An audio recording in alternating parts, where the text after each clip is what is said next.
Good afternoon, everyone. The Right Honorable Prime Minister, all protocol observed. Good afternoon from the Lubwama family. Amanya gange nze Ssaabwe Conrad Lubwama. Abantu gwe mbadde muwulira atambula ne muzeeyi. Ono wano ye Julius Dumba era ye Noise Media abadde akola buvidiyo bwa muzeeyi bonna. Ono ye ssenga wange Nabaggala adda ku muzeeyi. Ono ye Kodi Bamutinda Lubwama, our second last born. This is Chloe Naiga, Sarah. This is Mwambazi Collins. And then this is my beautiful sister, Bidugu. Sorry, Brenda Lubwama. We shared the Bidugu rule some time back. Sorry about that.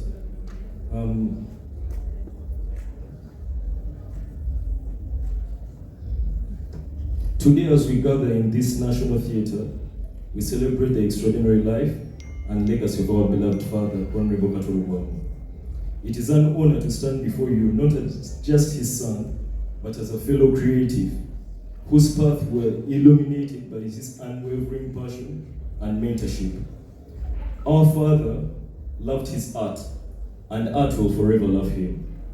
These words resonate deep within us, for our father's love for the arts was boundless. He poured his art and his soul into every production, every script, and every performance. His dedication and unwavering commitment inspired us all to be so strong, to carry on with moments which are difficult. Today, we would like to express our deep gratitude to the incredible individuals who walked this artistic journey and parliamentary journey with my father. We would like to thank the presidents, His Excellency Yoweri Kaguta Museveni. We would like to thank General Salim Saleh, Alhaji Nsereko Muhammad Tata. Webalire ddala kulaga muzeeyi nti omukwano mungi nnyo. I can't speak a lot because I'll break. We would like to thank the Right Honorable Prime Minister as well. We would like to thank the Right Honorable Speaker and Deputy Speaker, members of the 10th and 11th Parliament, Pastor Bujingu, Mr. Frank Gashumba, Omwami Abdi Muchiri Habibi, we got you now Habibi, Bestie John Segawa, Omumbeja Mariam Dagiri, tugenda fuuka balongo bumama, teweeraliikirira. Omukulu Misa Semakula, okoze ebintu by'amaanyi nnyo, oli mukulu waffe. I know you are in the States hurting, but keep calm, my brother. Arona Mubiru, members, Mr. J.W. Katende namulabyeko, sebo mukama wange, Honorable abadde akwogerako nnyo ssebo. Weebalire ddala mwagala ebbanga lyonna n'obbanga omwamagezi. Twagala okwebaza ne Alex Mukulu, members of the Black Pulse, Africa Talent, Bakayimbira Drum Actors, Diamonds Nsimbo, Tau, Uganda Musicians Federations, Solidar, Diamonds Productions, The Dinosaurs, CBS FM, Stabo and Natoro, for all the dedication and unwavering support played an instrumental role in bringing his creative visions to life. We are forever indebted to you for your contributions and for being part of our artistic family.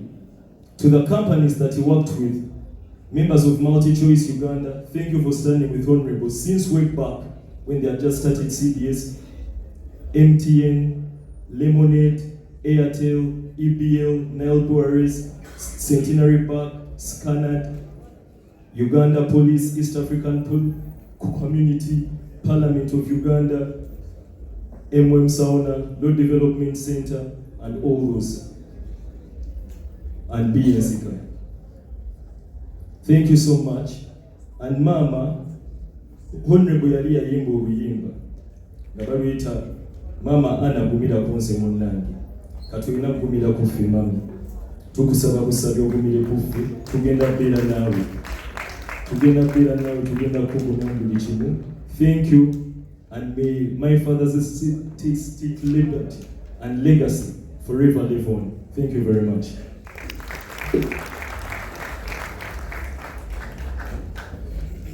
Muganda wange ayogedde, I think atwogedde ffenna, so I'll just give a very short dedication.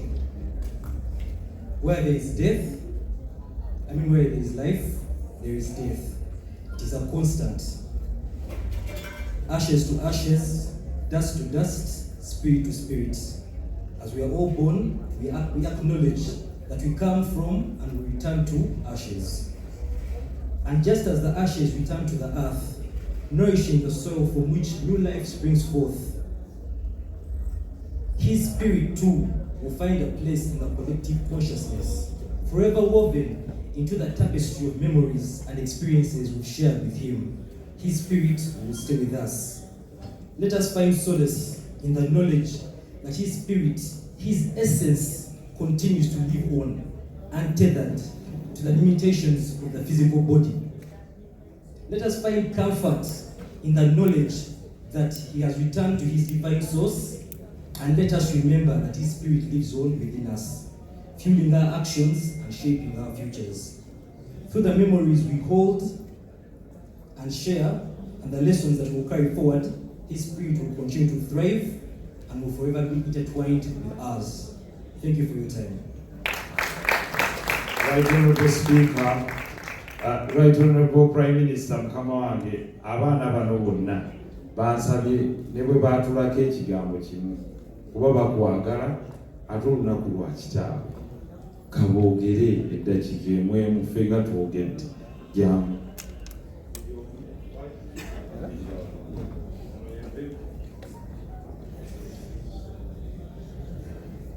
Good evening, everyone. I thank you for every single person that is here to come and celebrate my dad. He was a very honest and good, kind man, and I'm very happy that he lived out his life as good as he could. I wanted him to just stay a little bit longer when I finished my primary, but God had different plans. For I know Angel Raphael will come and heal our family souls. I also know that Angel Michael will come and protect our family from any harm that may come our way. And may everything be peace, especially my dad's soul. For I know the Lord shall help us.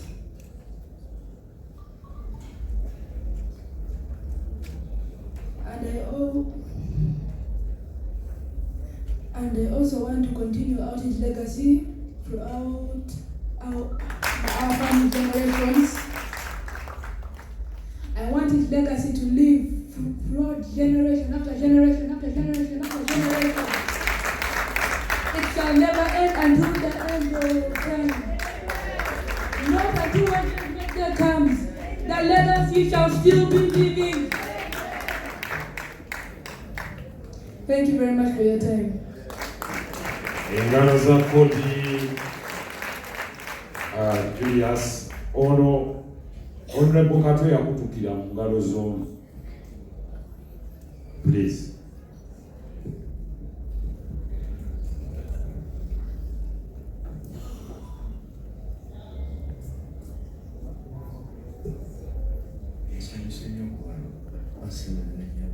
Right Honorable Speaker.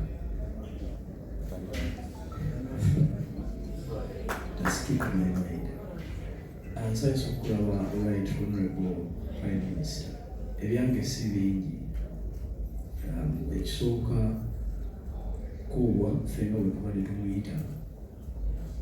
Tubadde tutambulira ku principle emu.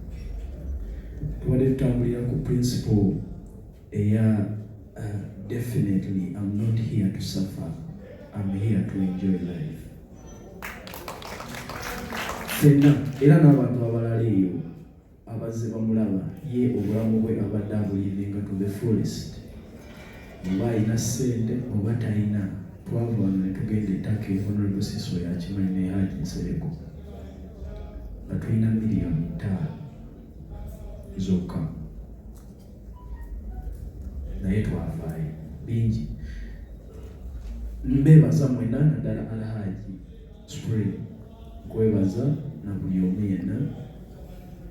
Nsaba ng'erakodi bwagambye kuba kyekirooto kyakuubwa legase ye kugenda mu maaso, naddala eggwanga lino okubeera ne one stop center nga bw'olaba America bw'erina Hollywood, Uganda efune film city.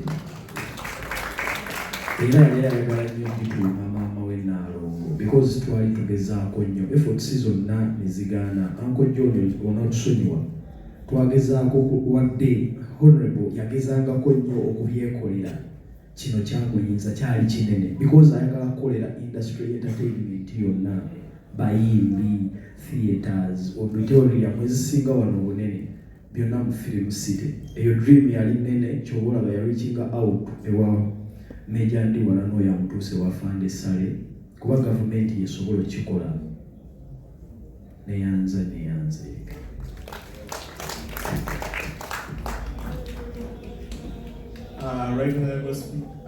Right Honorable Prime Minister, thank you for fixing time in your busy schedule to come and honor our father right here. And everybody that has come, thank you very much. I know wherever he is, he's proud of us, proud of you who have come to honor him in his last days on earth. We only have 2 days left, and we have to honor him in every moment that we have. Thank you very much, and may you so receive eternal peace. Right Honorable Prime Minister, ladies and gentlemen, good afternoon to you all. I just want to say thank you all for coming. My name is Naira Sarah.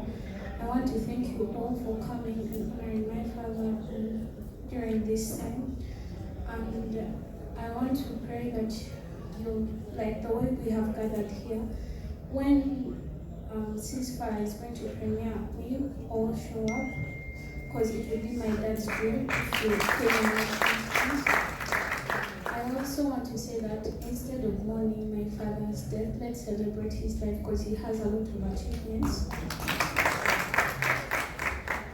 I also want to say that let's pray for my mom. It's really hard because she lost her soulmate and she's really been strong and she wants to be strong for all of us. So let's pray for her. And I thank you all for coming, for your support and for your prayers. Thank you. Brenda traveled all the way from Canada. Tuyaziza nnyo omuwazi wano Honorable Prime Minister okubeera nga muze wano Honorable omwoyo gw'omwami Hon Kato Lubwama. Tataffe yali muntu nga twagala nnyo nga tasobola tujajinga. I don't think omuntu asobola ogamba kino oba yali awuliddeko omulongo ng'agamba oba Brenda akoze kino ate nga nali very naughty. Yali nga ali very private nga tayagala bintu bya family ye, oba okoze ekintu kibi nnyo tayagala kibeere wabweru. Kyenjagala okwogerako nti nno wenasemba okwogera ne mulongo nali mugambu si kusemba naye that big conversation etwasemba okubeera nayo. I think it was like beginning of this year. Mulongo bali bangambye nti nno mulongo tamira ddagala mungi angesinga ali nga partinga ye tayagala kumanya. Ne omugalo wange yagambye kati nagamba kuwa tayagala kumira ddagala kati nemukubira essimu nemugamba kuwa bikinga gamba nze sagala kumanya nemugamba kuwa but you need omutima wawe olina okukola ki ogulabirira. Nagamba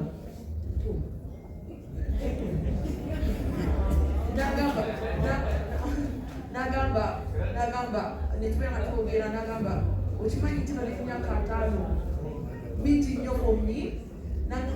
Nagamba nti I don't think yagamba singa nabeera 55 nagamba kuba ogenda nemugamba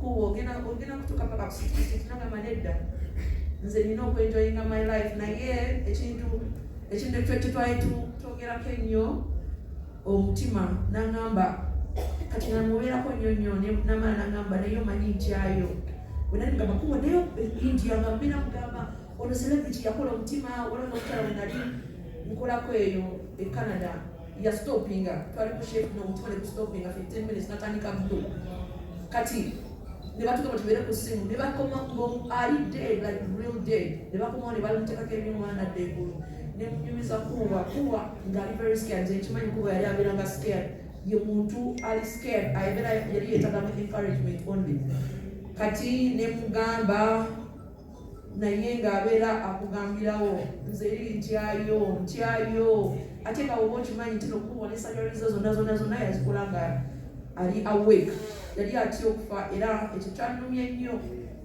nnyo kubanga yafudde bwatyo naye ekirala kyenjagala okwogera mpulirawe sitakyogera kijja kunnuma kumbwa abazadde be bamuzaala tubale tukyogera buli abadde ankubira my friends bakubidde nga banyize kubanga we went to the same schools kuba bamuzaala nga bazadde be baali bafumbo bamuzaala nga bazadde be baali bafumbo kuba bamubatiza bwe bamubatiza kuba nazaala abaana fenna batubatiza fenna netubasamize nze namala emisomo gyonna bagana byonabona bamala emisomo gyonna twagimala nga kuwa buli kimu atukolera pati nga atuyigiriza eddiini kubanga kuwa tetwamuza sijja kugamba tata wange yali aŋambyeko tino gendako ewa mama fiina oba kola teyatuŋambako so kuwa yatuyisanga mu ddiini nga ku sande kuwa oba ogenda ku kyaki nga baleta empale yange ng'ogireeta nga gamba zino zezange leero sigenda genda mu kyaki kubanga nakoze ekiro kubanga yali akolanga wiikendi ng'otegeera ddali tagenze mu kyaki lwakuba yakoze ekiro so kuwa era yali agendanga enamirembe ngaomumisobola erubaga nga oba inayo sategeera byali abeeranga naye nga twali most of the time wenalingoba nga ndine kuwa nga kuwa agenda erubaga simanyi kyakolayo naye ayini bwali bulango naye newuunyiza nti abaami abo bagambye nti tebasobola kusabira mwoyo gwa mugenzi. It's very shameful hypocrisy watingamba nti no hypocrisy twasoma katekisimu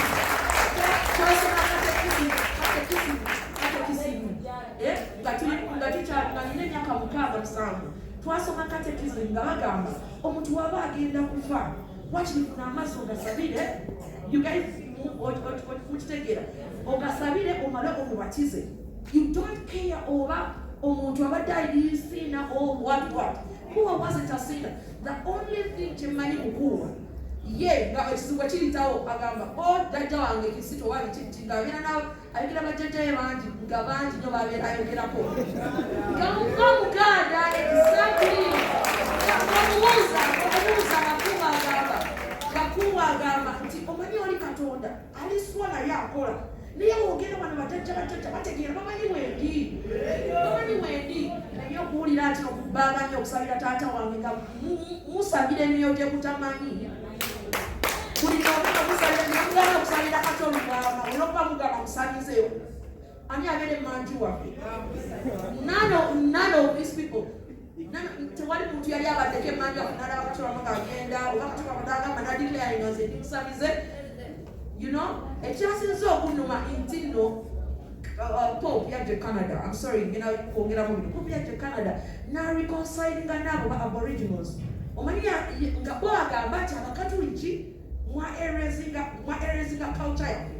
Pope n'ateekako n'ekyo ekintu naye mwe Abafirika mwe abaddugavu bannaffe you want us to be Simon Peter. Temwagala kurecognizinga abantu baffe. Kato Lubwama abadde ayagala culture, abadde ayagala kabaka we, ayagala okubeera ng'oyagala obuwanga bwe, oyagala abantu bajjajjaabo. It doesn't make you evil. It doesn't make you evil. Some of you people, you're very confused.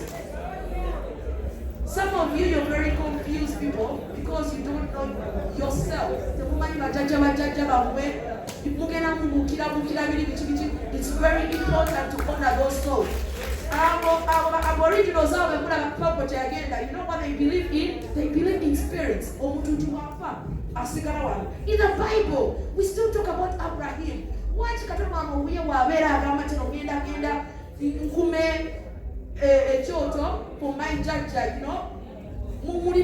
why is it bad? We used to try to move what you mean? Why? It's God. You know, making up realizing until it's not bad. I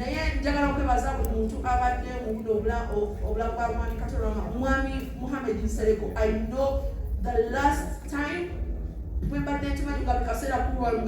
going to go to the boys. Guys, so funny. Who is that to you? You know, for his mental health.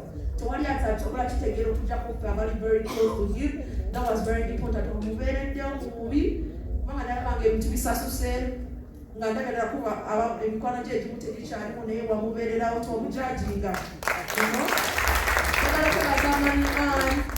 You know, mommy, she has seen it all. I want to Kato Lubwama,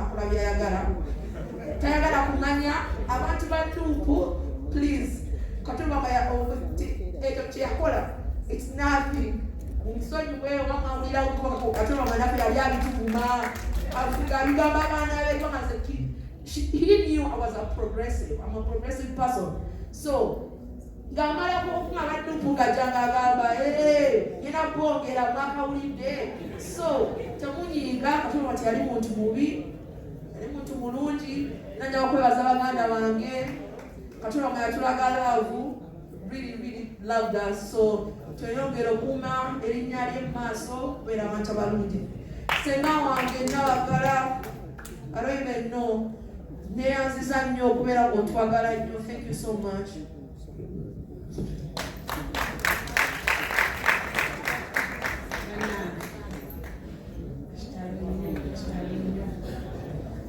Sara, bakulu bange bakikono Sara Lubwama Lubwama Jane Francis no family ayina